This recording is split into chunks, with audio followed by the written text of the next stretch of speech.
So the modern day role of a system tech, so I'm responsible on this for designing the system. So I come in every morning at about 9 o'clock.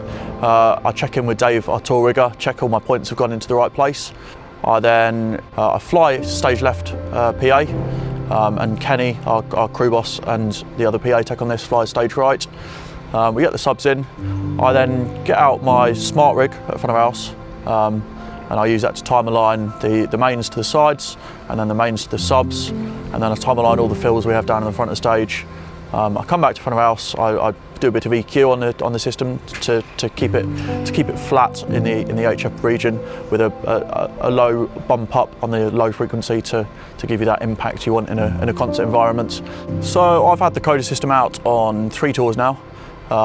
And every single tour it's been a fantastic speaker cabinet to use. It's compact, it's loud, it sounds really nice. First impressions were the subs were phenomenal. I've never had a sub like it, to be honest. Especially nowadays, and it seems to be a preference of engineers to have this big thumping really low end constantly all night. I've never liked that.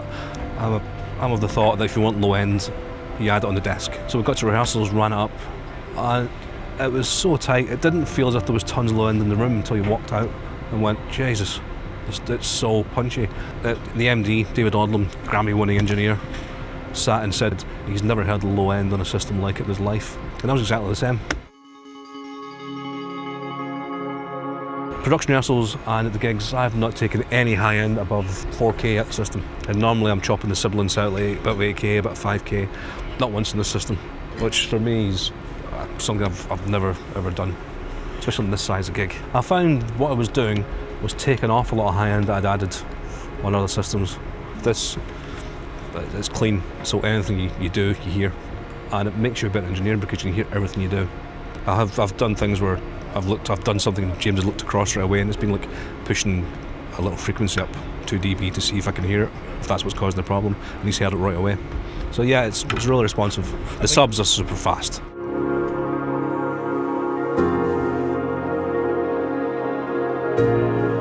Yeah, on this tour it's been pretty fantastic actually. It's a big production. We have 7 trucks, all done by Fly By Night, and we've got 1 truck of PA for doing the O2 Arena, which is kind of amazing. This system, the CODA IRA, whatever, it just kind of fits in. And there's times when in the mornings I've come in and I've been like, yeah, cool, right, PA, load in, let's go off and do something else, turn around, it's like, oh, okay, great. Well, didn't you, whatever, but you know. Yeah, the amount of space, which is fantastic for budget reasons as well, especially if you're going to be filling up big places as we aim to be and are, which is great. Yeah, it's just fantastic having it all in one. We've got an entire arena system, not just the speakers. We've got speakers, we've got the subs on dollies with the fills strapped to them so they don't have to move. Rigging, amps, cables, everything flat packed in a 45 footer, and there's about 8 foot of space in the back of it. Couldn't believe it.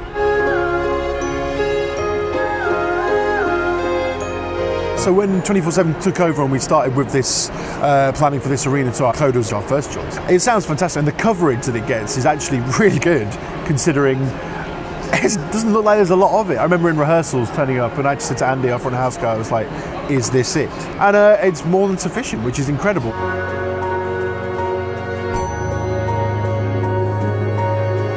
He said it just sounds like a huge big hi-fi. It goes up in the air super quick, it goes down super quick, and it takes up almost no truck space. So right away it's a winner. But the fact that it sounds phenomenal is just like a double whammy.